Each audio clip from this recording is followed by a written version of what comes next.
and we're live on another indie. What is this called? Campaign countdown with sorry, with your hosts Michael and Matt. Of course, as always, we're back with from the Wicked Crew. For those of you who are not familiar with who we are, we run an indie comic and manga and publishing company here, and we've been actually this is our 5th anniversary.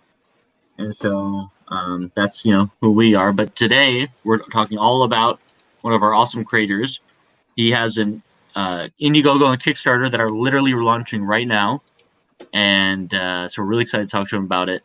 So without further ado, and without any more preamble, let's go ahead and get to the good stuff here. And welcome comic creator Matt Trin. How's it going, Matt? Today? Oh, good. How do you forget the title of your own show? I don't know. That was pretty interesting, wasn't it? I'll have to say. Yes. I was like, how do I can I just keep going without addressing it? But no, I had to say something. Yeah, it's kind of funny, but at least it's not comic book drama. I'll take comic book humor over drama any day.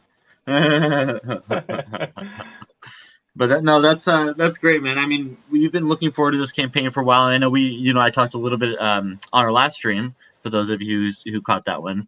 But today's actually the day that everything's launching, so it's very exciting. Oh yeah. And so yeah, yeah. How are you feeling today? Well, like it's gonna do very, very well. Nice, man. That's the attitude to have. I like that. Mm-hmm. And for those who don't know, and of course, we'll have you introduce just a little bit about yourself. But Matt is a comic writer who works on Mythiverse. He's the writer of the Mythics comic, and which has done a couple successful crowdfunding campaigns as it is. And so Matt has some good experience with crowdfunders, and he's bringing that to a brand new series set in space, following the intrepid Maisie MacKinnon, a captain of her own ship, and on her first one of her first expeditions to rout out some evil, or some bad space pirates. And so it's a whole different style than kind of what you've done before with Mythics. Is that right? Yeah, I mean it's science fiction. It's a space opera, So there's gonna be a little bit of drama with a little bit of with a lot of action. A little bit of science. What's interesting is one thing that makes me, and has always kind of made me really excited and anticipating for this comic, is that you kind of in your own reading life and viewing life, you really do have a passion for sci-fi space operas. It seems like to me, like whenever I always hear you talking about Space Yamato or any of the other kind of series of that nature, you always seem to have a lot to say on the matter. Oh, is that something that has always been an inspiration for you? Oh yeah, all the way back to when I was a kid and watching Star Trek. Which Star Trek did you was like your first series? Well, I was, in terms of series, I was introduced to the next generation, but in terms of overall, it was the Star Trek movies with the original crew. Nice. Classics. What was it? What would you say it's about those original ones that really kind of inspired you when you were creating the MacKinnon Chronicles? The Ravicon for the space whale. Nice. I'm assuming you're talking about the original Ravicon, of course. There's only one Ravicon. Well, yes. What did they call it? Into Darkness is what they went. Yeah, that's. I noticed that it's based on the original script for the Ravicon. Really? Huh. That's interesting. Yeah. Originally, they were going to have Spock get killed off at the very beginning, but that got leaked, and that created the Kobayashi Maru, where it was a fake out. Oh, that's funny. No, yeah, I mean, I've always been a huge fan of sci-fi space operas myself. I mean, I think one of my big ones growing up was Ender's Game. That one, I think I read that when I was in school. That one was a big one for me. Did you ever get into that series? Yeah, I saw the live action movie with Harrison Ford, who Everyone's enjoying that one, I guess. I'm surprised by Harrison Ford's character by not being fat. Hey man, Because he can make it work. yeah, but that character was described as a fat man. Oh, was he? Really? Oh, Yeah. interesting. Yeah, he made it much more macho in his version. Yep. Yeah, Well, that's Harrison Ford. He's got to be really. macho. Yeah, he probably read. They told him, probably said, "Hey Harrison, do you mind gaining a little bit of weight there for the role?" He's like, "Yeah, I'm not doing this. We're doing something different here, guys." I mean, the guy was in his 70s, so Sorry, real he quick. gains that weight, he'll keep it. I am trying to put, and Dan didn't mention a couple actually people brought up here. I'm trying to bring up the link here in the chat. Do you have the link that you can shoot us, Matt? Yeah, Just I trying to got a bring that few. up here. Yeah, Indiegogo's big a problem, so I have to work on a few Of things course it first. is. Of course. Hey, no, in space, no one can hear you scream. In At least that's what I frustration. hear. Well, we should have the link. We should have the links up here shortly, folks. So we appreciate your patience. Just be a few more moments, and then we'll be able to dive into all the different perks and the tiers and all the good stuff that they have on offer here. I'm While not we're gonna waiting lie. for the link, could you explain some of your, you could say, anime and manga influences as well? Basically, a lot of the whole anime side of things are based on shows that I watched in the past, such as the original Star Blazers, or as they know in Japan, Space Battleship Yamato, the works of Leiji Matsumoto, who was a huge inspiration for the previous show. Macross, which most people remember as Robotech. And isn't Pat Labor also something that you're kind of a fan of? Oh yeah, Nice. it's one of interesting note. The director of that movie was also director of the original Ghost in the Shell, and his ideas, his view on the Ghost in the Shell adaptation was, you didn't change enough. That's pretty funny. I could totally see that. Yeah, yeah, a little bit too much of a carbon copy in a way. Yeah. Now, yeah. Sorry, go ahead. Oh, you can go ahead. I was gonna say I actually wanted to bring up your artist because kind of piggybacking on Matt's question about the whole anime and manga thing. Your artist Travis, he does kind of he has his own style, but it definitely has some manga aesthetics and influences. I feel like. Was that a conscious decision when you were first starting to create the comic or looking for an artist? The funny thing is that I don't have much in terms of a thought process for getting together a team. Really? Yeah, it's basically, okay, I worked with this previous artist before. I am going to work with him again. So you like to work with people who you've worked with in the past and work well with, it sounds like. Definitely, because I know they can get the work done and they'll do it quickly. So in that case, then, yeah, I mean, have you worked with Travis before? Oh yeah, we've done some short comics before. I know he's good at getting things done quickly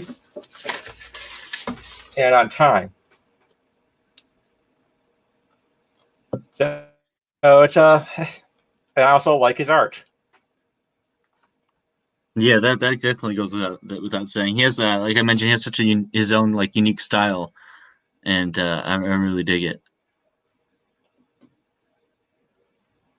And you worked, yeah. I mean, go ahead. Why don't you take that one? Oh well, it's something that I think that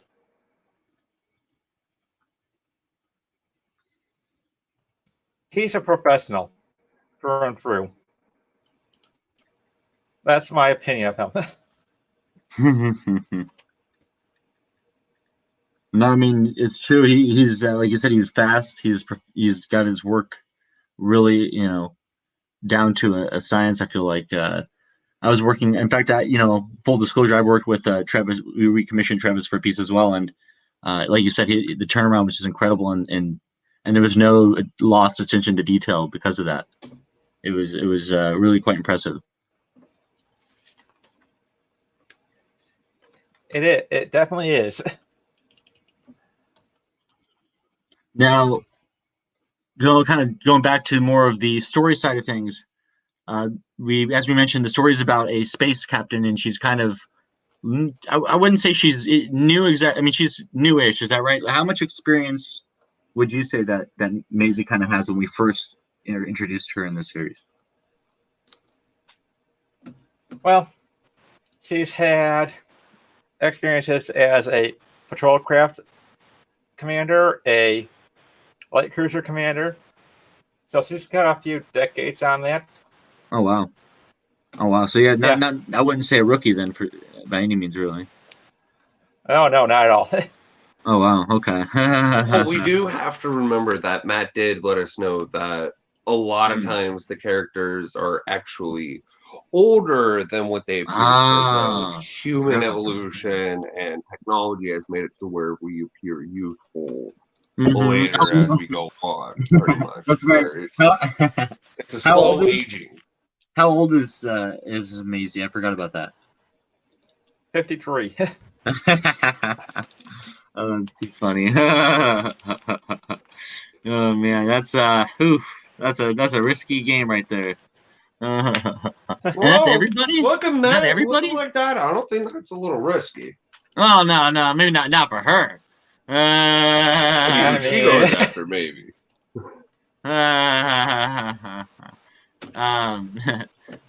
Is that everybody then? It's like everybody ages slow, right? Yep. Basically, it's a combination of medical technology and time dilation. Interesting, yeah, definitely time dilation. I feel like audiences are probably familiar with it. You've probably seen that in other mediums, but I like the idea of combining that with a kind of life prolonging science that some sort of medical science. Absolutely. And okay, so as disappointing as that may sound, I think I'm going to have to delay on the Indiegogo for a little while. Okay. Because there are some banking issues that came up. But I am launching the Kickstarter, and I'm sending you guys a link. Yay! We can start looking at the Kickstarter and taking a look there. So then the Indiegogo should. Would you think be possibly back up later this evening then? Sometime later, or it'll be tomorrow at the latest. Okay. We'll definitely keeping people updated on that one. Sorry for the delay. Hey, it is what it is, man. Indiegogo, they all have the little quirks. So I totally get that.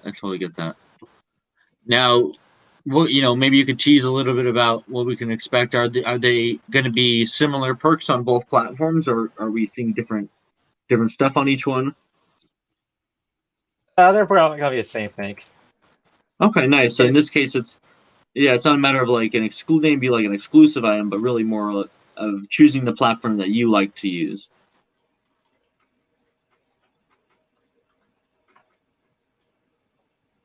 Exactly. Yeah.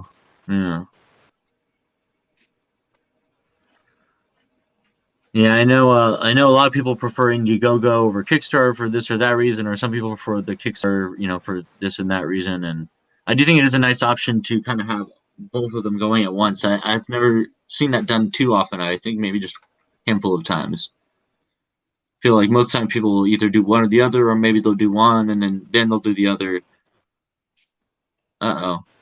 Now here's not necessarily a question, but could be a question here in the chat. Dark and Leak says, well, Rip says it is only U.S. and Canada. Is that going to be an issue for? Are international backers not going to be able to get in on this one for this round? Well, I think that if it blows everything out of the water, I'll be able to open up international later on. Okay, so it could be an added tier, perhaps. Yes, it's okay. So in that case, the best thing that you could do as an international person who wants to get one of these books would be to get the word out there, make sure it goes well. Then there's a better chance of that tier getting open. Yeah, it's the whole thing with mailing costs. Yeah, oh, definitely.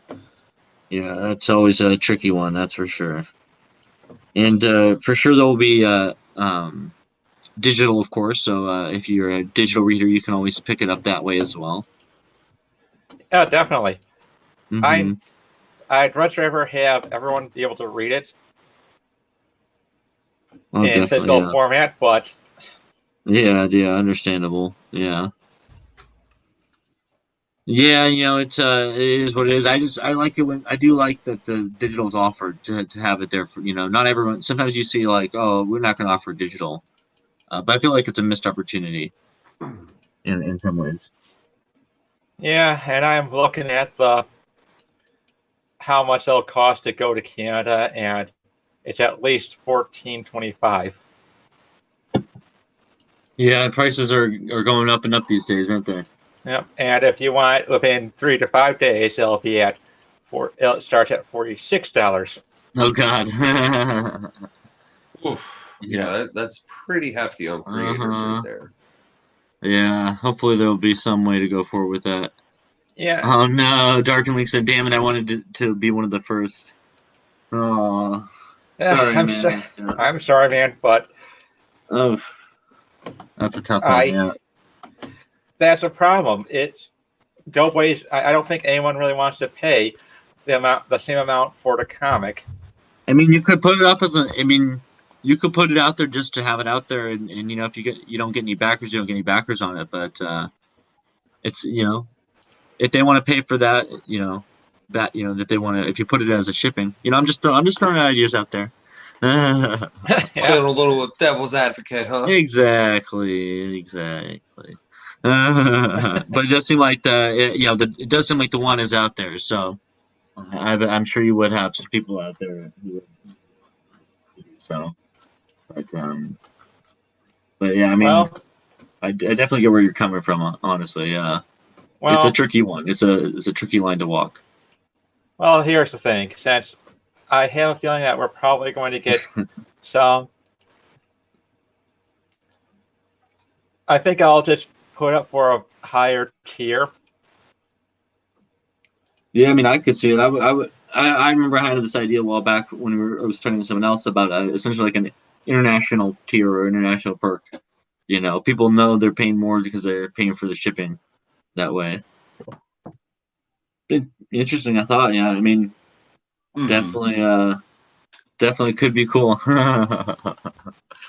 But yeah, and now it'll be interesting. So, because I'm not 100% familiar with each platform, but I know that the way that they're structured in terms of how long each campaign runs is a little different, and you also have extension options on one platform versus the other.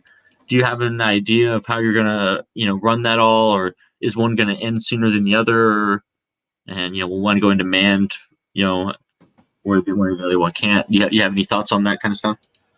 I think it'll definitely go on in demand for about at least a month. Nice.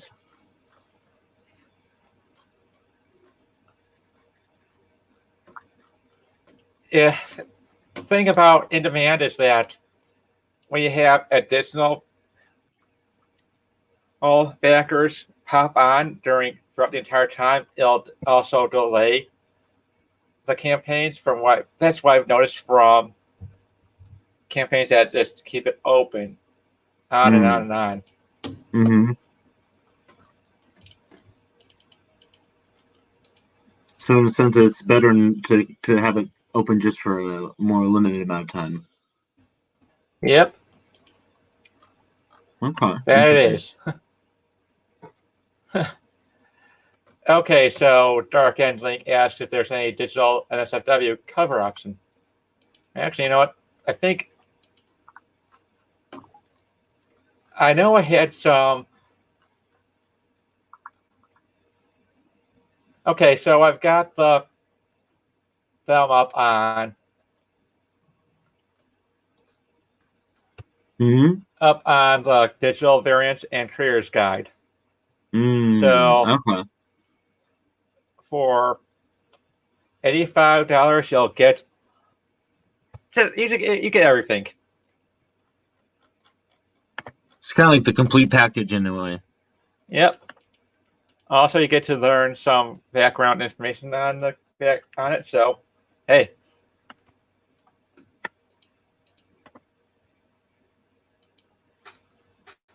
You want some. Now, let's see. Looks like the Kickstarter page is up now. Is that right? Yes, I did say that. Perfect. So that's awesome, man. Congratulations. And why don't we go and take a look there and start taking a look at all the different stuff you have on offer. And thank you again for your patience, everybody. We got the link here in the chat. It's also there at the bottom of the screen. That's for the Kickstarter. The Indiegogo should be launching a little bit later tonight or possibly tomorrow at the latest. So if you're an Indiegogo person, hold tight. Your turn to check that out will be coming up here very shortly. So we definitely appreciate that. And without further ado, let's go and take a look here. Yeah, unfortunately, there is banking information that is a problem for Indiegogo. I thought I put that up, but guess I didn't. Okay. Well, yeah, that's fine. That's not too big. Big of a deal there. No. Very nice. Here we go. MacKinnon Chronicles, Issue 1. A space opera set around the career of Maisie MacKinnon, an officer in the Solarian Alliance Astro Force. Much better than Space Force, I'm assured. Much more competent as well. Well, that's part of the whole Yamato influence. They've got Cosmo Force. I decided to go Astro Force. Nice. Interesting. I wonder if Space Force took it from the Space Battleship Yamato. Maybe there's some fans there. No, Space Force. No, Space Force is basically more generic. I guess it is. More like I guess it's Air from Force. Gundam. I guess it all comes from Air Force when you really look at it. I guess, and if you trace it all the way back. But Gundam has Earth Fairies and Space Forces, so. Interesting, yeah. But no, that's awesome, man. This is a great opening page. I think this is a really cool image that we're seeing here. I love the kind of space stuff in the background. Really, it's interesting. It's like it could have been so much more, bland or something, but it's a beautiful piece. It really came out gorgeously. I think that's a credit to Travis. He really has an eye for color and design, which is quite impressive. Yeah, you see, I do like on how I picked them is because. Go on. Okay. Oh, that's one of the reasons why I went with Travis. It was because of his eye for color, and just look at how he does things. Yeah, seriously. And go ahead, Matt. Well, I was just gonna say on how I really like on how a lot of it shows a lot of the really good coloring for it, but he also captures a lot of the good vast emptiness of space in a sense too, to where there's all this beautiful light and everything cool going on, but if you notice the background, there's still those reaching voids of darkness, and it's like you always have to think about that with space. Yeah, really. I really like on how he captured that. That's so true. Yeah, it's interesting. It almost looks like something you'd see like from a telescope photo or something. Hmm. It's been recolored by NASA because I know sometimes Well, they do recolor those. well, part of that is from watching Babylon 5, and that was one of those shows. That was probably the first show to have color in space. Back, Interesting. Really? yep. Back then, it was just black and stars. Oh, that's funny. Oh wow. Yeah, that's totally interesting. I would never have thought about that. Hmm. Well, I There mean, are no, what was there that? are a lot of things that people don't think about when they see space. I'm sure that's true. Yeah. Yeah. It kind of reminds me. One time I read about an article about how space actually has a smell to it. I thought that was interesting. Well, let's not go over the jokes then. Yeah, really. Now the campaign has a goal of $1,000, and I believe the Indiegogo will also have a goal of $1,000 for a combined 2,000. Is that right? Yep. Basically, for both combined, it's $2,000. Nice. And so I already have two backers. So congratulations on getting your first two backers here. Thank you. I'm certain it'll go up. Oh, I'm definite of that. Yes. Now let's go and take a look here at all the awesome stuff and see what you got going on here. I'll also like to point out this is something here is showing Matt has backed 137 campaigns. That just shows you that he's not only indie creator, but he's out there supporting indie creators. So he's someone to really get behind because he really is showing the support for a lot of these other creators out there. And I think that's a cool thing just on its own right there. Now, of course, as Absolutely. we get into There's a the lot of tiers worthy. here, Hmm. go ahead. Oh well, there's a lot of indie creators who are worthy of support. A Oh, lot of definitely. Yeah, them no, I mean, yeah, are it's just very good. incredible. Yeah, I mean, it's an incredible community, honestly. Yep. And Now the everyone. Oh, go on. oh no, sorry, I didn't mean to talk over you there. I think we're getting a little bit Oh, delay here on the stream. that happens sometimes. Yes. So yay for that. Oh, that's too funny. Hey guys, just so you guys know, this is a time dilation. So, in fact, Oh so God, I think I feel older basically than I it used works to like be. this. Oh No, no, you're I'm supposed to really. feel younger. Oh God. Oh, that's right. Yes, I feel younger. It's right. I look older. Or no, wait. I'm just confused now. I think the time dilation is affecting my brain. It's turning it to mush. Sure, we'll go with that. Now, hopefully, I get third time's the charm here. But I, obviously, getting into a little bit more of the perk side, that the tiers and what's on offer here. Of course, you can donate. You don't need to. If you just want to donate to the cause and want to help see this comic come to fruition, there's always the donations that you can do here. But of course, let's go ahead and get into the nitty gritty here. We've got a pledge and $1 more. This one looks like again more of just a kind of a support, showing your support. You can put a dollar in there, and maybe you don't have a lot of money right now. You can't get the digital, but any little bit honestly counts. It all adds up, and it really does count. So all these pledges really are important. Now, looks like moving down a little bit further, we have our first true reward tier here, and this is our digital one. And then is this just a straight digital comic? Yes, it is. Although I think that it'll eventually have some fan art thrown in. fan art gallery because I have received some fan art over the years. Some of them have been really cool, such as a clay statue, and others have been really great stuff. That one of them I actually have helping on the team.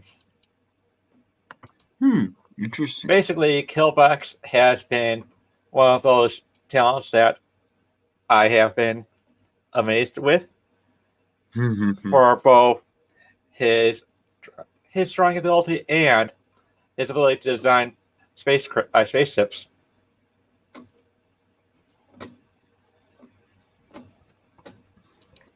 Yeah, no, he's an incredible artist. Really has an eye for design, especially like you mentioned with these spacecraft. It seems like almost feels to me like he would have some sort of architectural or some sort of design background, or at least some interest there.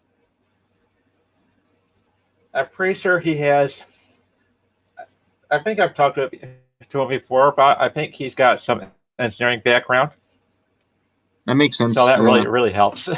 Yeah, really. They almost give I you can this see sense it. of blueprints, right? Yeah. Yeah. I mean, art animation, they do teach you to create the.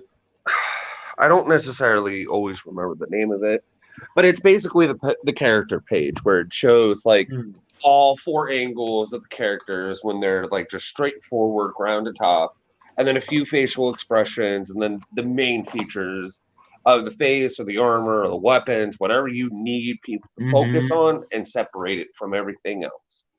So I know of that, but I mean, honestly, I wouldn't see a problem with interior designers or architectural designers, or hell, even engineers being able to see something like a spaceship and be like, you know what? This would probably be better, like more curved like this, for more aerodynamicness, or little quirks like that. I could see a lot of designers and engineers like looking at certain things like that and being like, nah, I could make it way better. Hellhound is saying maybe a character model sheet. I'm sorry? Hellhound in the Hellhound Studios in the chat here says what you're referring to. Maybe he called it a character model sheet, perhaps. Yeah, I believe that's basically what it is. That's most likely what its actual technical term is.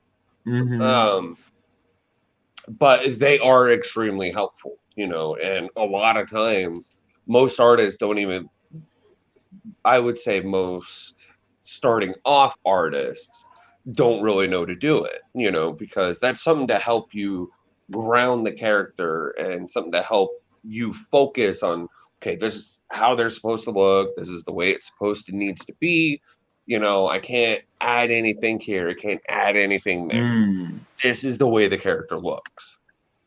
The consistency. Exactly. It helps with that. And you know, I mean, over time, while you keep doing this and doing this, you're kind of thinking like, well, maybe I need to add this real quick, you know, from the last chapter. But if it's an episodic, refer to your sheet. Yeah, I think that's a really smart kind of idea right there. Like even taking that a step further, I remember listening to the behind the scenes on the Spartacus TV show from Stars, and they talked about how they made a mold cast of the actor's body. Anytime the character would get severely wounded and would have a scar, they would basically put that on the model and would essentially keep a running score of all of the battle wounds that he kept throughout the series, and so it would be consistent from each. That is really smart. Right? That is really smart. Yeah, it's not something you would necessarily think of, but I do feel like that kind of consistency helps. And I know Matt has. I mean, we've seen examples in our last stream here. We can pull up again, but Matt has this kind of character sheets as well. For exactly. Chronicles. Yeah. I mean, even I don't know if you guys know this, but Akira Toriyama, he was asked why he created Super Saiyan. Like, was there an artistic reason, or was it more of just influential?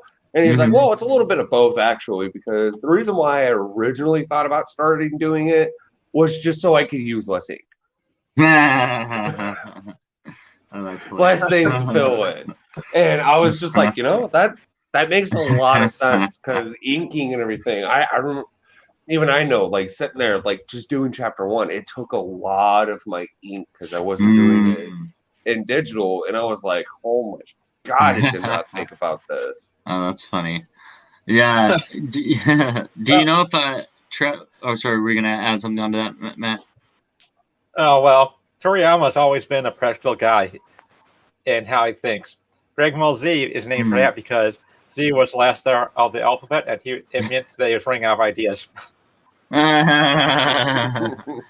hilarious. Hey, when you, sometimes that's when you get your best ideas is when you start running out of them. So, but kind of makes me wonder: does Travis do primarily digital art, or is there any kind of physical art going on, or is it a combination of the two?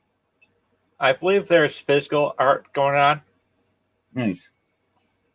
He has specialty papers that go by the size of what the comic has to be. Oh wow. Yep. It's very specific. Yep. But he's also he's also improved a lot over the years. First time I worked with him was back in 2014, I think. And that was, I'm pretty sure, when he just started started doing some professional artwork. Don't quote me on that, though. So it's almost been, it's been like 6 years or so. You've been working together now. Yeah, working again. Wow, that's pretty amazing. Kind of cool to come full circle after having started around the same time, and then to now be where you guys are at, and it must be pretty cool. Yeah, and the interesting thing is that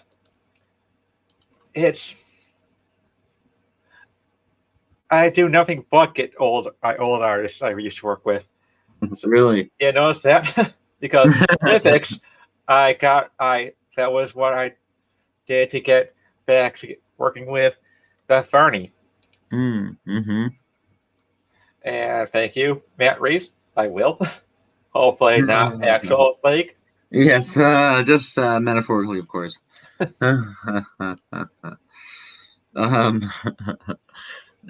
no, I mean that is really cool when you can keep working with an artist you really enjoy working with. That's like just one of the best things, honestly. Definitely.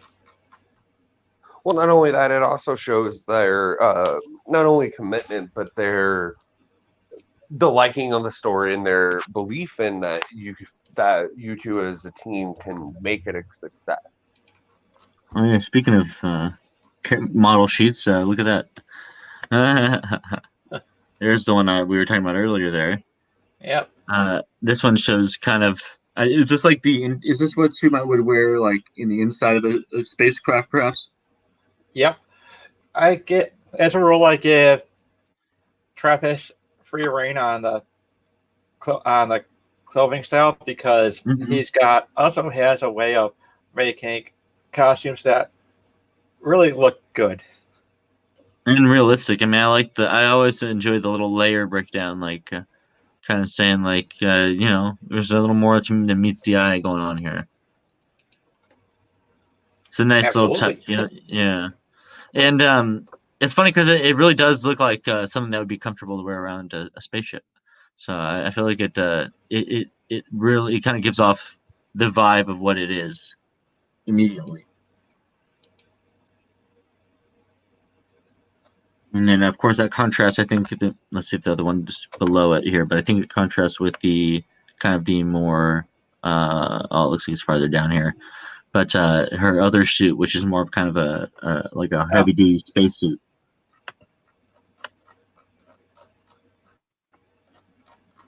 Now, of course, let's go ahead and get back to the perks here.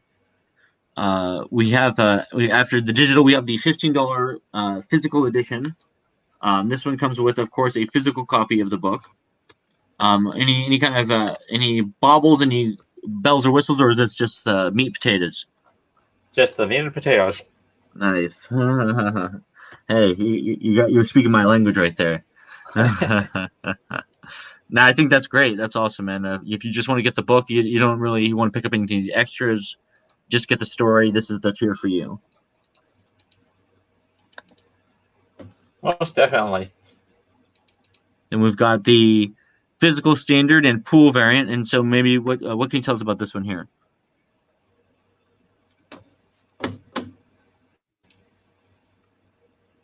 The pool variant, basically, it's the cover's got is a cover of Maisie in a swimsuit that was designed by Travis.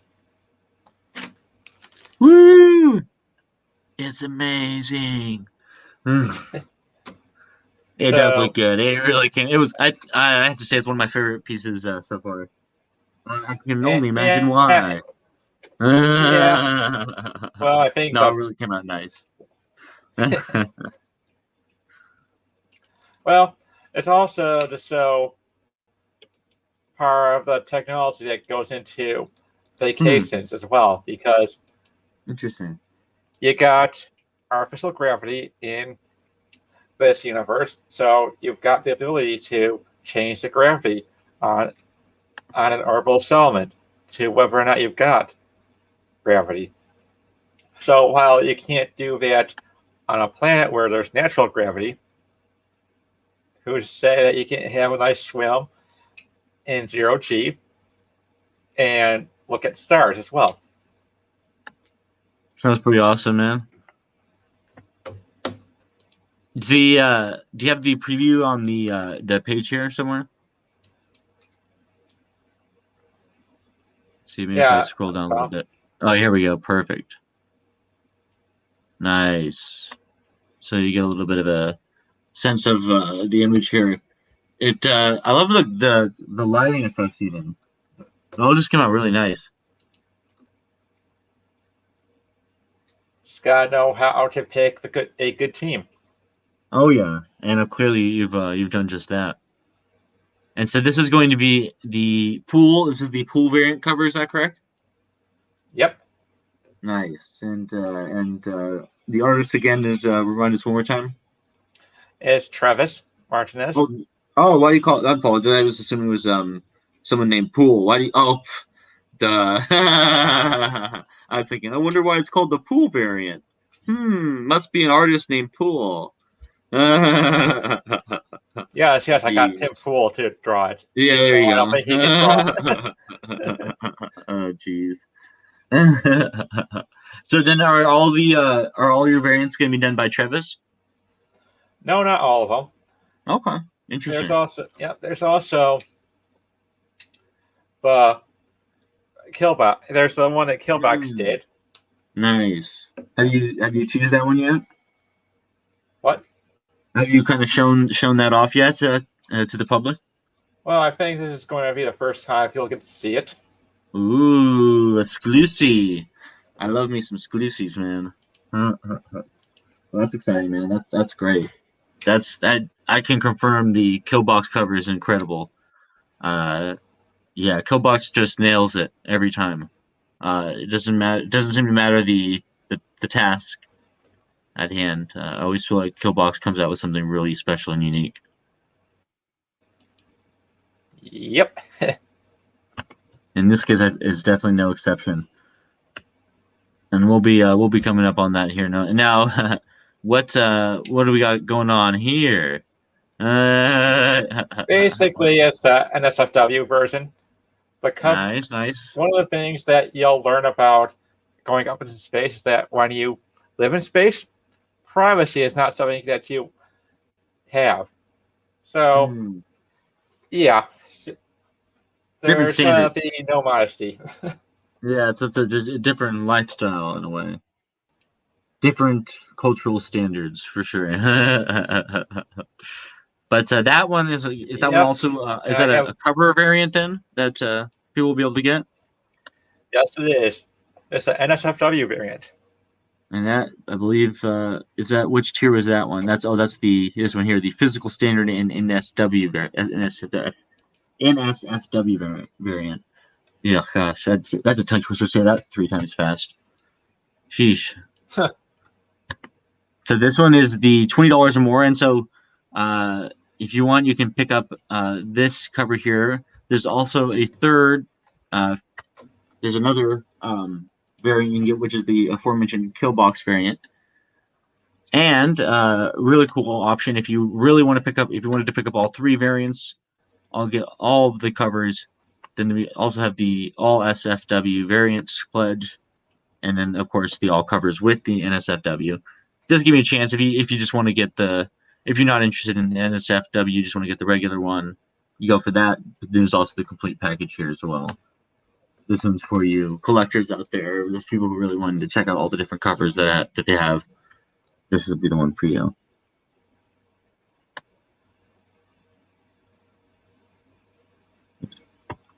And then moving on from there, it looks like we have a few more tiers here.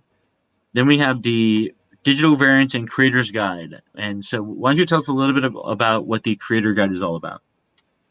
Creator's guide is basically something for indie creators to use as a guide to make their own stories in the MacKinnon Chronicles universe. So if you want to make your own story, you've got the resources there. And I will not sue you for it unless you decide that you want to take ownership of everything. And that, in that case. So in this way, it's kind of like a playground that people can jump into and play around with and kind of do their own thing if they would like to. Yeah, I'm influenced a lot by sci-fi authors such as Larry Niven. So when he opened up his known space setting as part of an anthology called Man-Kazin Wars, it's why not do that, except do it on a much wider scale.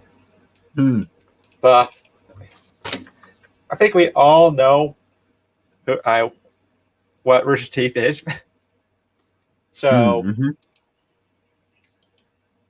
and just imagine how much things would be different if either Bungie or Microsoft sued the pants off of them over Red versus Blue. True. Instead, they let them do their own thing. Not only did they create a brand new show that's set in the Halo universe, but also endeared Bungie to their audience. And I think that made Halo a much stronger franchise because of their embracing of their fans and what the fans make. Yeah, I think you're right. I think it's that community involvement that is kind of what you're getting at, I think. And when you invite the community to be part of it, it makes it a lot more fun in a lot of ways. Yeah. And I think that it's going to be a fun ride just to see what they can create. Nice. Well, that'd be awesome. I'd love to see some new source material coming out from different authors, whether it be in comic form, prose, written form, whatever form it might take. I think that would be pretty exciting. Now, real quick, I just wanted to do a little bit of a quick update since we are live in a sense. You are now at 5 backers. Nice, man. Very nice. Yep. That's awesome, dude. Hopefully that's some of the viewers watching, and if so, we definitely thank you for that, and we definitely appreciate that. As I mentioned before, every little bit is a big deal, so I know Matt is appreciative of that as well. Absolutely. And I know there's going to be a lot more people coming in. Oh, yeah, man. This is just day 1, hour 1. We're going to be seeing so much more flooding in over the next couple days, next couple weeks. I think you got a lot of cool stuff planned. Are you prepared for that? You know, if and when you make that goal, do you have any kind of what's the word? Any kind of extensions? What am I looking for? What's the word? Stretch goals? Stretch goals. Thank you, Matt. Yes. I have some ideas because what I've been seeing from all the signups have given me. I know that we're going to get a lot more people in on this. I know we're going to get a lot more people who came in and saw this through Kickstarter. So why not So have yes is the short. What? So I'm getting at what I'm getting is yes is the short answer of that. Yes, and the thing is, I've got ideas for possible more variant covers. Definitely going to open up international. Nice. Based on where the backers are coming from. Okay. Okay. Yeah. No. Because I'm certain. I'm pretty sure that the moment that I get more backers who are from Canada, it might be more of a Canadian thing, since well, Canada is closer to us, and they seem to be more popular. Yeah. Well, it's definitely worth looking into, I would say. And it'll be interesting to see which the Indiegogo or the Kickstarter ends up raising more money. I'll be very curious to see that one. I'm not going to be surprised if they're neck and neck again. I was very surprised when I saw how the signups are going. I never expected 37 signups on the Indiegogo. That's pretty awesome, man. But here we Yeah, are. that's pretty cool. Yeah. Now, Dark and Leak in the chat has a question for you. Did you know that MacKinnon is a Scottish name? And I'll add on to that. If so, was also a conscious choice? Oh yes, it was. Basically, I've noticed that. Well, basically, I noticed that if you're Scottish in a sci-fi setting, you're automatically an engineer. There seems to be no exceptions to that. You have Scotty. You have that one engineer from Mass Effect 2 and 3. Oh yeah. The only one that I can honestly think of that wasn't is Beverly Crusher, but she was still in somewhat of an engineering field with the medical industry on Next Generation, because instead of using the way that we do, it's technology based. So everything is done by technology. So I can really still see in how that really can hold up with that statement. Well, I'm going to have to say that in accordance to how things work with an actual crew, she's also an engineer. Really? That is true. Yep. Oh, that's funny. Well, then, yeah, it definitely holds up there. Yeah, what's that about? Do you think? Must have been a stereotype, like that's just come about because of like. It's the Star Trek. Yeah. Totally, it's Star Trek. That makes sense. Oh man, but it works well. I mean, I think aren't there a lot of Scottish people who have red hair? Yep. Yeah, and a lot of Irish as well, and then I think a few Englishmen as well.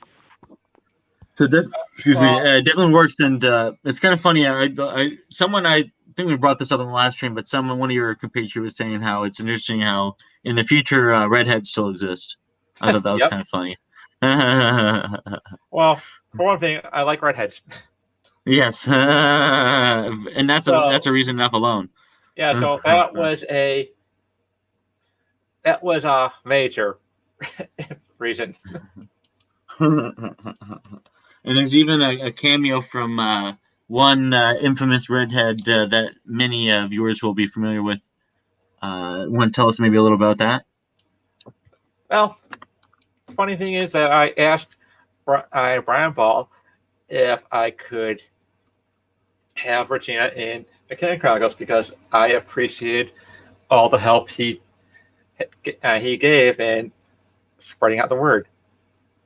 Granted, it has to do with his own how much he loves redheads himself, which is perfectly fine. But, and the results?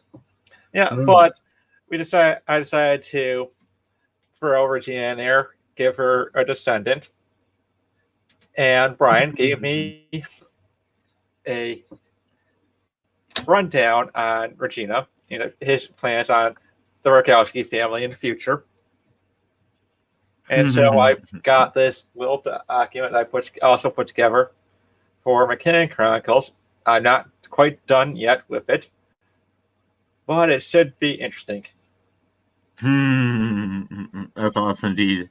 That'll be another fun reason like just pick up the book, like the extras, the world book there, just to kind of find out more information about that. That's a fun Easter egg. Yep, 2 redheads surfing on the same ship. What are the odds? Who would have thought? Yeah, really. I'll take those odds. Hey, let's put it this way: Commander Shepard, well, female Commander Shepard, is a redhead. Yeah, She's redhead, so yeah. Oh, that's too funny. You're right. That is a good point. Oh man, they were gonna. I remember. Yeah, I remember when that came out. They put a vote out. They're like, "Do you guys want redhead femshep or blonde femshep?" And they're like, "No, get that blonde version out of here." Like, I thought that was good. I thought that was quite good. Now, there's also a all digital variants and creators guide tier. So what is in this tier?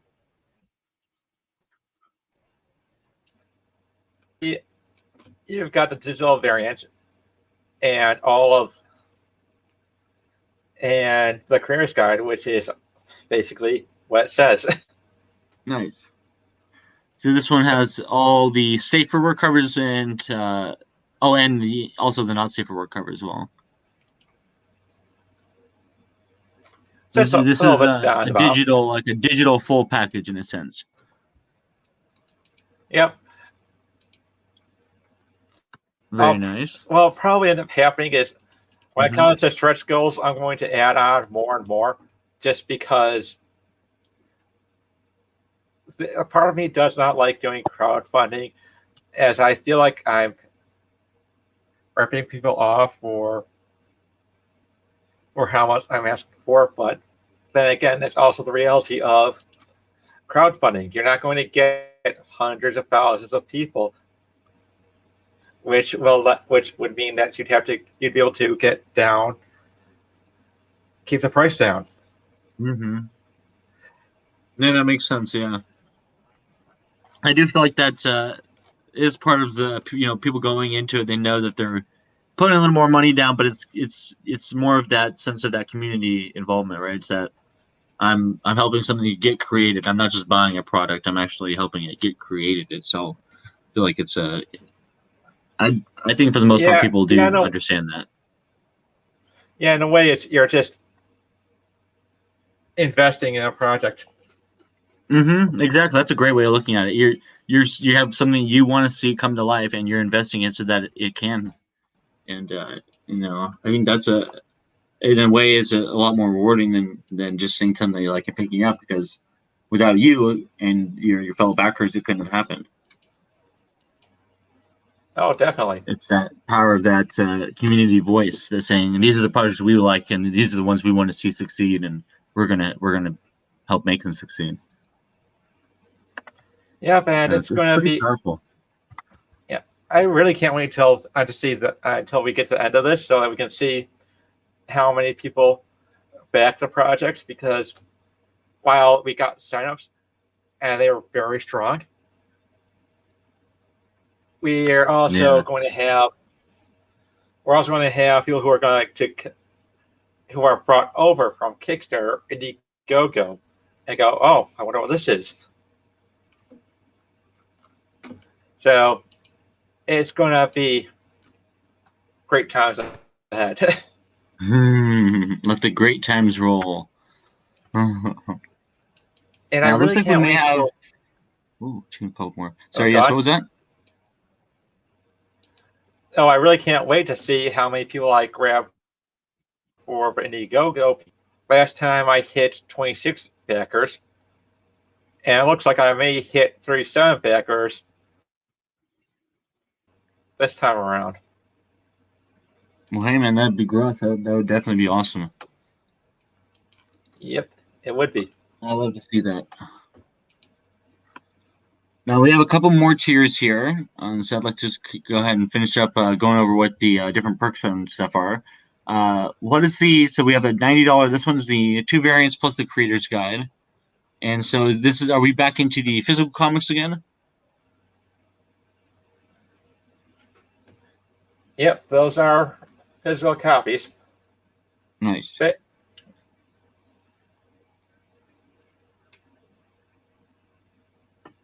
And depending on how big the creator's guide will be, it might cost a little bit more to print out too, because if it goes to perfect bound book, it's going to be a lot more. That's true. Yeah, definitely could see that. Interesting. Well, it definitely would look nice as a little trade, little trade dress. I think that would be pretty cool. And again, this is the creator's guide. This is the book that's kind of detailing the universe and kind of allowing people to go in and make some stories in the setting if they want to. Maybe you want to use it for a role playing game, or maybe you want to just use it to learn more about the characters. And there's I feel like a lot of great ways you can enjoy the creator's guide. Yeah, and the best part about this campaign is that when it's out, it's going to be available on the store. Exactly. So if you go to the Wicked Publishing store, you can get a copy after we're done fulfillment. Exactly. And so just in case you missed out or something, didn't get a chance to back it while it was running, we want to make sure to give people opportunities, and maybe even people down the line who didn't even get to learn about until the campaign was over. So we definitely want to give people the options out there. Yep, and I'm also going to stress that this will be after fulfillment's done. Oh, definitely. Oh, heck no, techno. That's yeah. I mean, I know you have that as a policy as one should, but without definitely goes without saying here at Wicked that when it comes to crowdfunding, backers always come first. That is something that we will always stand by, because to us it is very important. We don't take that we don't take that lightly. So yeah, rest assured, if you back this campaign, anything that may or may not go into the Wicked store will be much farther down the line. Will be once every backer is fulfilled to the last person. I think that's just part of the backers are putting their faith in you. We should do the same for them. Now, for the Indiegogo, do you plan on having it go into in-demand once when it fulfills, or once when it's funded, do you plan on having it in demand once when the time is up, or what do you plan to do with that? It'll be up for in-demand for a month after. Basically, get all the stragglers that we can get, and then just move on. All aboard! Last calls, everyone. Yep. Yeah, and that's the thing. It's going to be fun, and I can't wait to hear what people think of the comic. Have you had any people coming back and kind of have given you any of their first thoughts yet, or are you still waiting for that first wave? I guess no one's really seen it yet. I mean, except for the people like maybe in your inner circle. Have you even shared it with your kind of inner circle people? Not yet. I've been doing some modifications to the script as we go on. Nice. No, that is exciting, man. I love to see that project come together like that. It's gonna be really interesting to see, and Do you guys have any plans to tease any more pages throughout the campaign? Anything of that nature? Oh, absolutely. Nice. Ooh, very cool, man. Yeah, I know people love to see even throughout the campaign little updates like that really help. Yep, and it also shows you that I give them. It'll also give them. They're not going to see us as a grab the money and run situation. Mm-hmm. All right. You're Although, here you're here to actually get this job done. yep, this has been a story that I've been wanting to do for almost a decade now. Oh my god, that's wild. Yeah, I looked. Yeah, I found a USB filled with all of the old documents I had, and it's been the oldest is 2012.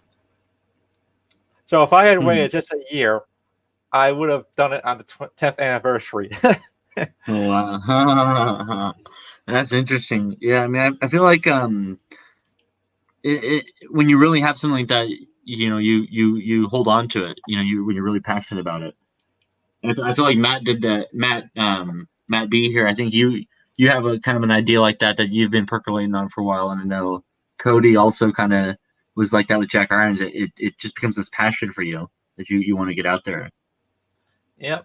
In fact, I have a full-length movie script that's based on the very first version of Maisie.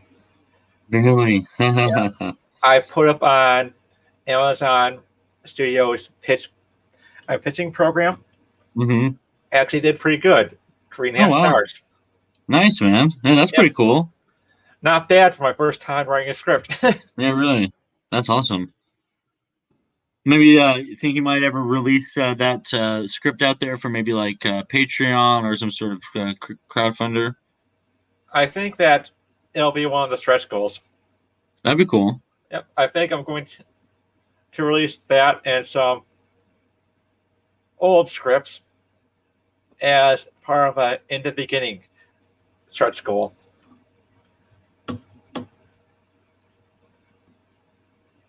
That's awesome. Yeah, I think those would be some cool stuff there. It absolutely would. On the left here, we're seeing some of the kill box designs, some of the ship designs we were mentioning earlier. Yeah, it's the guy's amazing. That's all I Yeah, really. really. Yeah, those designs came out. I think this one here might be my favorite of the ship designs so far. I love the crisscross pattern along the edge. I don't know, it just looks so interesting. And that's the bad guys ship. So that tells Ah, me a lot about your personality. oh God. Well, hey man, the bad guys look cool. What can I say? No, technically they're Who not doesn't like bad a cool guys. looking bad guy? If there's anything I learned from Japanese anime is that not all bad guys are going to be all bad. Very true. I mean, that's so true. And I mean, that's even kind of going back to like inspiration stuff. I know a big part of Gundam, for example, is like trying to show how there are good and there are bad people on all sides of every story and every war and every situation. Or a callback to Dragon Ball. Sometimes your villain becomes a better father than you. Oh, that's hilarious.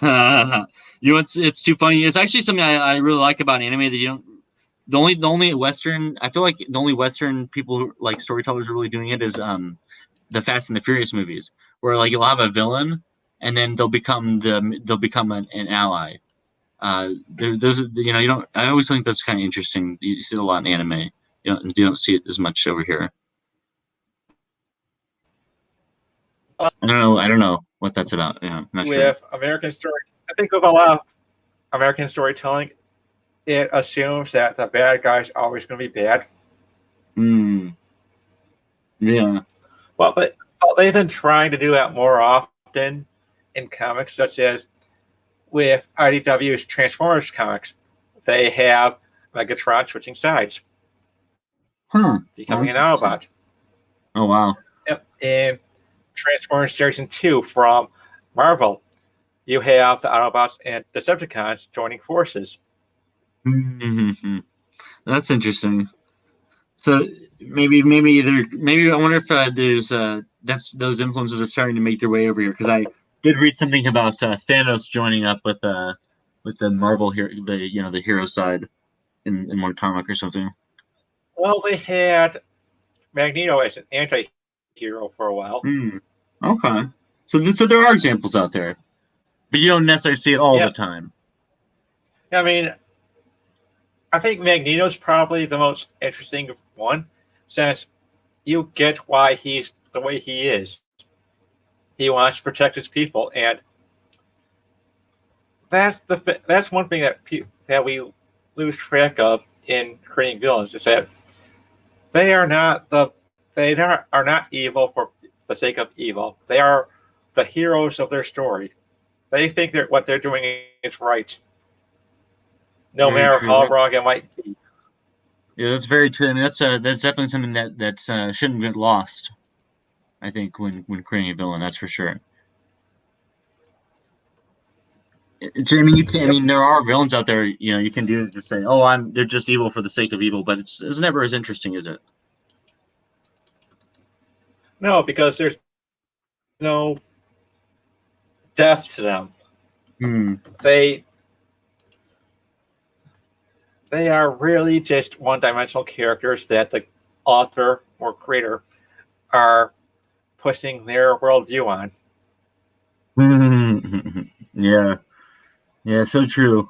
You see a lot of that these days, I feel like, honestly. Whether good or bad, Yeah, well, what it is. the thing is, we've got a culture that's been raised on the absolutes of good and evil.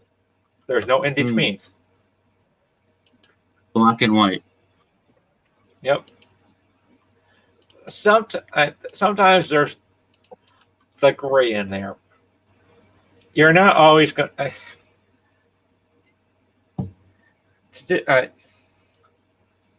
One thing that I notice about real life is that there are things that you can do, and the things that you can't do. There are people who are more than willing to rush into a fire to save a child that's trapped in there, and then there are some that are more content to just stand there and watch.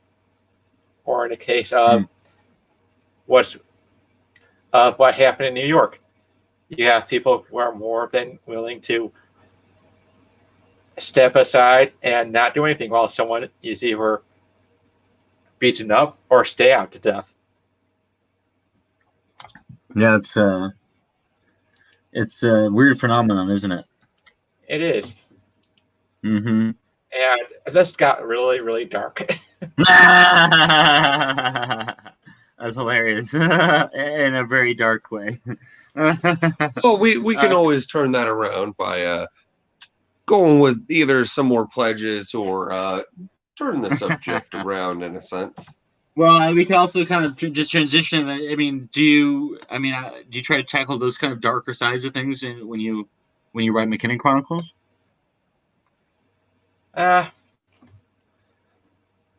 Honestly, it's not going to be all terrible, I don't think. It's nice. It's not going to be incredibly gory. Nor is it going to be... What? Oh, it's not going to be go ahead. Yeah. dark for the sake of darkness. Right. This isn't Zack Snyder's. Isn't the Snyder cut of MacKinnon Chronicles here? But I do like that. I think it's a good balance. Like to have those darker moments and then to have those lighter moments. That's what makes the balance. That's what in any kind of situation, whether it be in life or in storytelling. A balance of good and bad is what makes that's what life is, and so I feel like accurately depicting that and putting that into your comics, I feel like it's a good way to do it. Like it doesn't have to be overly dark, it doesn't have to be all bright all the time, but a realistic balance, right? Exactly, and there's always going to, no matter how bad things might get, there's always going to be some light at the end of the tunnel. I like that, man. Yeah, I think that's a good message to have. Now we do have a few more, as Matt mentioned, that we do have a few more of perks to go over before we wrap up the show here. Oh, that kind of quick. No, that's an interesting one. I don't think I've seen that sketch for the Dyson orbital settlement. That's a fun one. Oh yeah, that design right there. Basically, you're going to see them go from one place to another. I mean, they're on a spaceship. Of course, they're going to be going from one place to another. I guess that would, that would definitely defeat the purpose if they were just sitting there. Yeah, and one thing that I've noticed that they don't really show in science fiction is that there are going to be people who live in space, and they're not going to be in claustrophobic space stations. They're going to be in something much more roomier. And another thing I'm also going to note that is that Earth is not going to have any kind of they really that's that's going it takes it out of there because they're putting in a real world problem just to make a statement. It's obvious when they do that. It's like I feel like a lot of times I think they're being subtle about it, but the viewers are smart enough to know when that's happening. Yeah, I mean, I'm not gonna name any names. I mean, The Expanse. Yeah,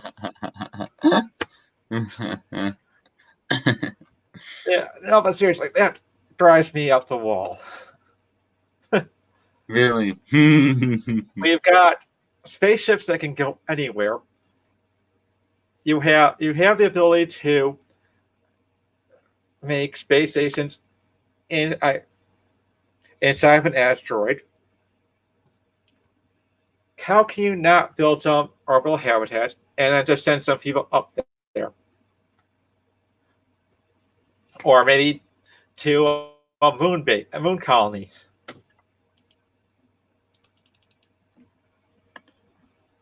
By the way, I wanted to let you know this was a little bit earlier in the chat, but I was just seeing this. It looks like where did it go? Looks like Dark and Link backed you for the $5 version, so thank you, Dark and Link, for that for pledging that a little bit earlier there. Thank you, and I'll make a note of which one you wanted. Very nice. Also, I'm going to go ahead and say that anyone who gets a digital, you're okay to get your own to print off your own copy. Oh, well, that's very generous. That's very generous. You're not going to go after anyone if they wanted to print out their own, at-home copy to read, of course. For their own private use. Mm-hmm. Yeah, exactly. And non-commercial, just want to put in your collection, But if you want to do mass production, I better see some money from it. Like I say. that would be a kind of like your story, your creator, Bible kind of book. It's like you can play around, you can create stories, but the minute you're trying to take that to the commercial level, that's where it's kind of crossing the line and not as fun anymore. I'm kind of just out there saying that I wouldn't be okay. I wouldn't be okay if you're trying to use my characters in my characters for commercial use. But if it's their own characters, I don't see why not. Okay, so it's more like you're just letting them, use your universe. But if they wanted to use your characters, then it would be a little bit different. Exactly. Okay, interesting. And who knows? Maybe someone creates something like, let's say, someone puts out a series set in your, universe. Maybe you go to them, and now all of a sudden there's official crossover, or who knows what could happen. So, I feel like there's a lot of possibilities there. Or if it's later on, I could hire them. I'm not above hiring people who do fan art. I mean, look at Killbox. That's how some of the in the industry. I mean, that's a lot of ways people get hired is is fan art and you know, people seeing that kind of work. So Absolutely. now we have one final tier here. This is the Ultimate Ultra tier, the final one on the list. This is at $100. We have the full complete package with 3 variants plus the creator's guide. And so this comes with all the safer covers. Yes, go ahead. Yeah, especially everything. Everything that is on offer. Very nice, man. If they want to get every piece of the package, this is the one to get. Exactly. Very nice, man. Well, that's awesome. I definitely think you got a lot of cool stuff on perk here. A lot of cool stuff like little reward. Oh, you know, the rewards here. What am I trying to say? What are you trying to say? Well, I think what I was trying to say is I think you have a nice variety of perks and rewards that you have on offer. I think there's a lot. There's like a lot for everyone. Yeah. Now, did you while we were going through this, I kind of didn't really see any prints. Did you want to make that into like a stretch goal, or was I just kind of not necessarily fully paying attention because of me being absolutely tired? But No. You're good. You didn't miss any as far as I can tell. Is that right, Matt? No, there's no prints as of now. Well, I do have a list of artists I want to commission for prints as stretch goals. Some of them are very good at what they do. Mm-hmm. Anyone you could tease? Maybe you're looking into, perhaps. Well, gotta say that Illustrator Monk does draw some nice women. Nice. Yeah, I've been noticing. Yeah, Illustrator Monk has that campaign out right now, and incredible, unique art style there for sure. Oh, definitely. And there are a lot of artists that I want to commission because they just got great artwork. But the problem is they cost too much money. Everything costs money and time, don't it? Yeah. Yeah. Is this the cover here?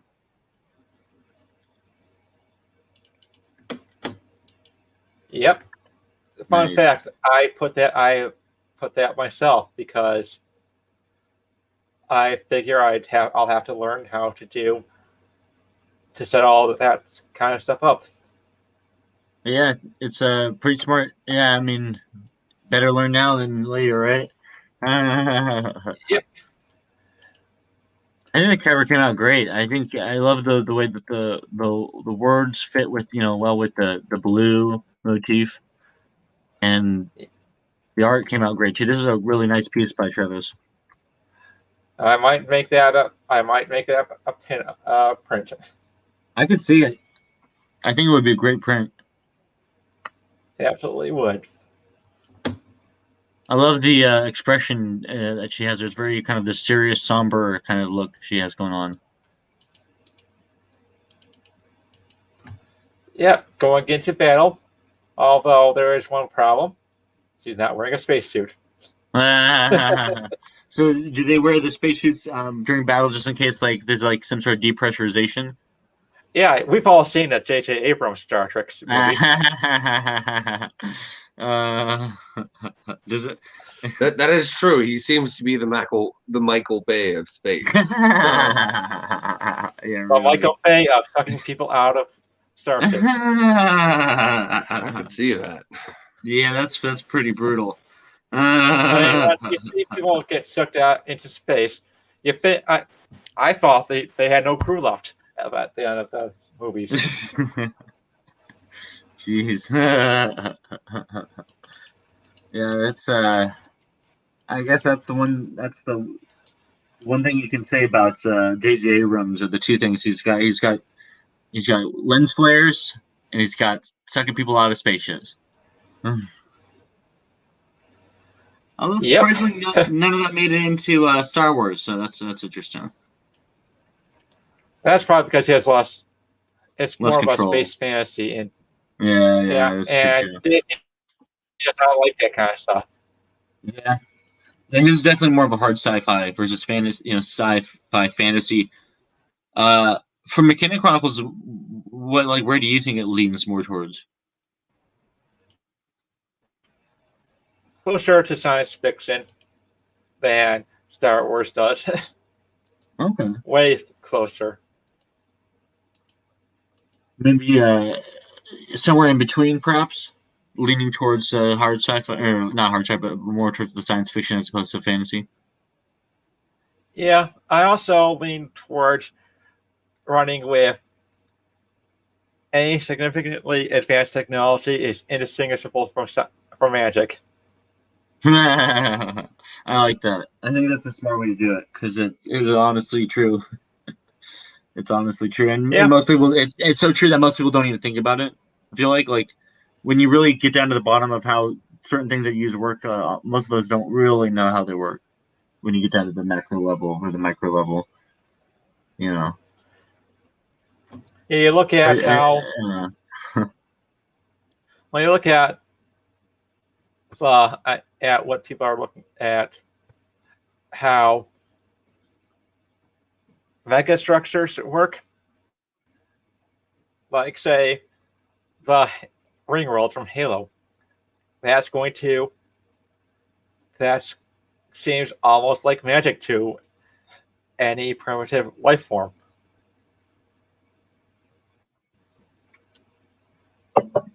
they wouldn't understand the difference there. Nope. Hmm. Basically, they think that gods created a new world.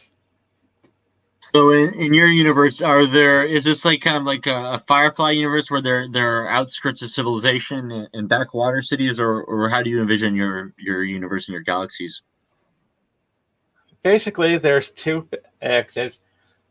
Well, two militarized factions and one faction that's basically leave us alone, who will use nukes to keep you off their lawn. Oh God, the definition of a cranky old man on his porch. Yep. But don't tread on me, Snake, with a nuke. Yay! Nuclear deterrent at its best. Oh yeah. And there are three That's the only way to factions do it, right? in the universe, correct? Yep. Solarian Alliance, Terran Federal Republic, and the Unaligned Worlds. And the interweaving of these three and how they interact and their histories is kind of what's going to lead a lot of the conflict, a lot of the stories as we see them going on throughout the series. Yeah, and there is a fourth faction, the Techno Wizards, who Ooh. use technology as magic, and nobody knows where their homeworld is, and it's rumored that the solar system they reside in is basically a solar system starship. Whoa. That sounds interesting. They I like control that where concept. they control where their system goes. That's amazing. That's awesome, dude. Yep. I love that concept. It's interesting too. I like the name. I like the concept. I like the idea of this extra fourth faction kind of being the wild card. Oh, definitely. That'll be interesting to see how they come into play. Oh, look here. We got the exclusive Killbox cover newly showing off here. Is Uh, Yeah, that variant cover isn't completely done yet. okay. I don't have the colors yet from Okay. the colorist, and basically the guy who's doing it is Dylan Fagan, and he does amazing work with his colors. And he's also someone who did fan art for MacKinnon Chronicles. So Nice. again, guys, I can hire. I do hire fans from time to time. And not only that, but we've already as we've mentioned earlier, once he works with an artist, he continues to work with them for a long time. So if you end up working with him out, there's a good chance he'll be reaching out and coming back to you again and again. So he's a good creator to work with. There's a couple of artists I want to go back to and work with, but one of them he doesn't have time, and the other one I need a perfect project. Yeah, that makes sense. Just waiting for that next project to come out. Yeah. Yep. No, that's cool. Yeah, this is just a nice variant cover. I really enjoy it. Love the look that he gives me. It's that very confident, sure of herself kind of space captain. I really can't wait to See those colors. that. And the first time he sent me fan art, it looked nothing like this. I don't want to say it looked like. I'm not going to say that looks terrible, because it didn't. But this shows his leap in improvement. Oh wow. Yeah, definitely. Definitely putting in the hard work. That's And for sure. well, yeah, and I do have a comic in concept with him. We do actually have a question in chat here. Darker Link asks, so is it only humans in space, humanoid alien beings, or is there other creatures around that are not humanoid but is the dominant species of their planet? Basically, right now there's no alien faction, but there are hints of alien technology throughout the galaxy. There's a couple of Dyson spheres and ring world as well. And some people say that the techno wizards are using advanced alien technology. So that's basically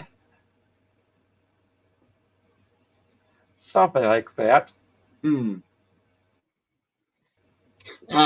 So actually, let me ask you then, because I had to see humans had created the Dyson spheres, but it sounds to me like that maybe it's more of something that they had found. Yep. Well, they found. So, and like I said, before in a previous show, but the only reason why these big interstellar governments are even around because of what they found in space. They found alien relics. They played upon the fears of the populations. What if these aliens came back? They're going to need a strong military force to defend them. Okay. I can see that. I can see that. As far as oh man, kind of forgot where I lost where I was gonna ask. So it's probably okay. more of that time dilations, man. I'm sure. A little bit, either that or maybe there's something that's not necessarily saying, and I just blacked out a little bit, a little bit of lost time. Could be, man. Well, I know I'm very excited about the campaign. It's like I said, this is one that's been kind of been working on in the background for a while, and we've been really looking forward to. And just I think there's a lot of interesting stuff with the lore and the world that you're building. It's on the surface, it's like a fun sci-fi adventure, but there's a lot more underneath the surface that's going on, from the ancient technology to the political factions, kind of like these different space factions that are vying in a new Cold War, waged out not on Earth but in space. I think the concept of that is really fascinating and kind of really fun to play around with. So I'm very excited for seeing how far you go with this. Is there anything you want to tell people about the story? Anything about the characters that that you would like to say, people out there who may be considering back in the book and something of that nature? Well, if you want to back to the book, go for it. If you want a sci-fi story with space combat, this is your book. There's going to be a lot of cool things that happen in the book involving space battles, and you also got some characters that you're going to love. Hopefully, there's human drama. And go on. No, I'm just saying that's awesome, Michael. man. Yeah, no, that's great.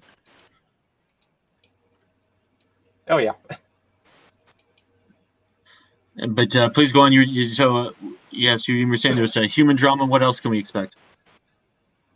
Basically, this is going to be the first issue is an incident that might take them to war.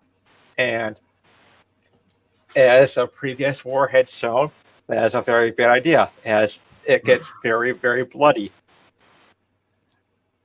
And it's not going to be what we know of today with thousands of people dead. It's going to be more along the lines of millions, billions of people getting killed. The scale is just the stakes that are just enormous. It sounds like. Yep, and there's also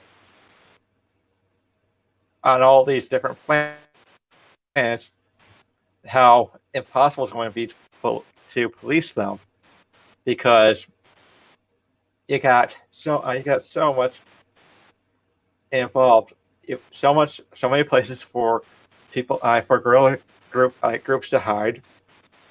So, who really wants to deal with that kind of stuff, except for the politicians who don't have to deal with it? Yeah, really. Isn't that always the case? Yeah. Tried and true story, even in the future.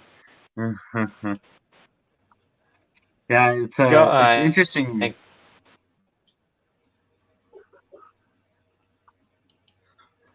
Yeah, a lot of what I do with building a future society depends on human behavior, and we haven't, despite what people think, we haven't changed that much since the Middle Ages.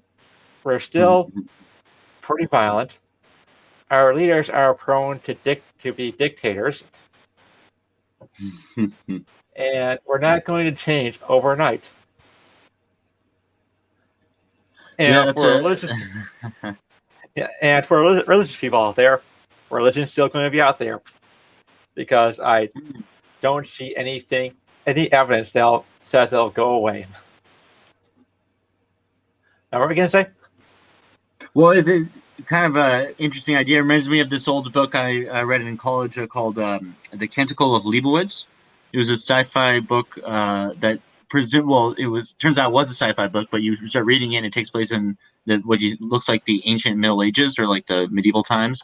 And it's like there's no technology. It's like, and you're following a monk as he's writing, copying the books in, making copies of handwritten books. And it turns out it's in the far future. It's actually a twist on the cycle of time and how it repeats itself. Kind of reminds me of something like that, where even in the far future, humanity is still largely the same and can even regress and go back to what it was before in certain ways. Definitely, it's if there's anything you want to do to have a very human story, observe human behavior even today, because it's utterly fascinating to see how people are able to be contradictory. They do things that contradict their behavior and so on, and it's just life is a lesson. Yeah. What is it? They always say that life imitates art, after all, but maybe it's the other way around. When you look at a lot of the popular stories, they're always based on some kind of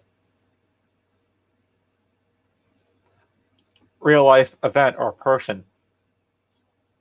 Mm-hmm. Yeah.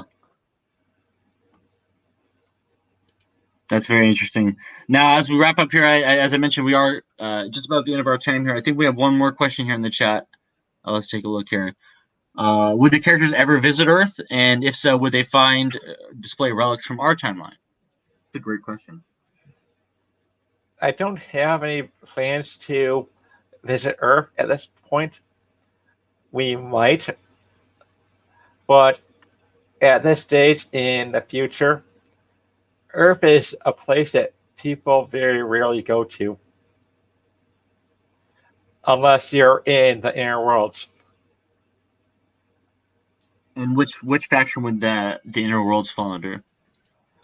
A Solarian Alliance, of course. Of course. Are they like the like kind of like the power rich elites? Something like that. The term Solarian is derived from the solar system, our solar system. So, oh, okay, right. Soul being sun, right? Yep. Okay. Nice. That's interesting, right? Because and do you just stick within the Milky Way galaxy, or are you like, for now, we're sticking to Milky Way. And I'm assuming, kind of piggyback off of Dark and Link's question a little bit, is the reason that nobody really goes to Earth too much, is it because of pollution and things of that nature? No, it's more along the lines of it's not something that they find to be very important. It's a lot like how most people don't go to Washington, D.C. Oh, okay. I guess that's an interesting. It is kind of an interesting concept. Once you become a galaxy-faring species, does the place where your species came from hold as much significance? Once you're spread out throughout the entire galaxy, and maybe you're born on Mars, for example. Yeah, basically, they're going to have planetary pride, basically. Yeah, I could totally see that. Yeah, that's interesting. Well, not to mention the fact that, I mean, there's probably not a whole lot of people who could even necessarily afford to travel to another planet if they wanted to. I would think. I mean, I don't know. For sure. Yeah, more or less. There's a lot of people who aren't going to be able to afford to go, but it's basically they're going to go where they want to go. So if there's a planet that's like Disney World, they're going to want to go there rather than Earth, because why bother going to Earth? Why bother? If you got a choice between Washington, D.C. or Disney World, which one are you going to take? Yeah, that's interesting. No, that's cool, man. I love that concept. Again, I just think it's a really fun idea, like just this whole this galactic civil war, these different factions, the planetary cultures, and the differences. I think it's gonna be really interesting just to see it all play out and see where your story will go. Definitely. Well, that's awesome, man. Well, thank you again for coming onto the chat, and showing off your work here. I'm gonna go ahead and put the link up on the screen here one more time. The Indiegogo should be launching again a little bit later today, or possibly tomorrow, but it should be up very soon. Yeah, more likely tomorrow, unfortunately. Okay, no worries. Yeah, no, that's totally understandable with technology there and Indiegogo. Yeah, I could definitely see that. So yeah, I probably looking out for that tomorrow. Yeah. Yeah, I think I overdid it when I decided to learn how to do. To put the logos on there and all that. So fair enough. Yeah, it's my bad. Well, I mean, I think everyone should really go check it out again. If you do, backs up on Kickstarter, the link is up now. It's live, so you can go and check it out. See if there's any tiers that are for your liking there. But I really do think that people are going to like this. The art is really awesome, and the story is just really cool. And honestly, Matt is a really great creator who's come with proven track record. He's had a couple successful campaigns already for his Mythics comic, and so you know that he's going to deliver a book. It's going to get out on time. It's going to be good quality, and you're not going to just get short shifted for whatever reason. You're backing a quality. Yeah, I don't creator. have a Walmart deal. And even if you did, they wouldn't be getting the books first. That's for sure. Oh God, I would be done if I were to do that. Oh Jesus, that's a whole nother podcast we could get into. Yep. Well, but well, thank you again. Where can people follow you online so they can check out your stuff and also get that Indiegogo link once it drops?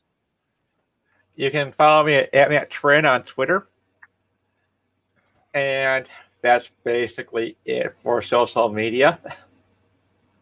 Nice. We got that up on the screen, so you guys check that out. And again, it should be dropping sometime tomorrow for the Indiegogo link. Well, excellent. Yep. Very exciting, man. I wish you all the luck. I like you said, you've got a lot of people who pre-signed up, and so it's looking really, really great and really positive. And just going to be going up and up from here. So I'm very excited for you. Yeah. Thanks. I can't You're believe very it's already welcome, at 28%. That's awesome, dude. Wow. And just on day one, man, that's very exciting. Yeah, dude, that's whew. Yeah, I think at this point it's just a matter of time.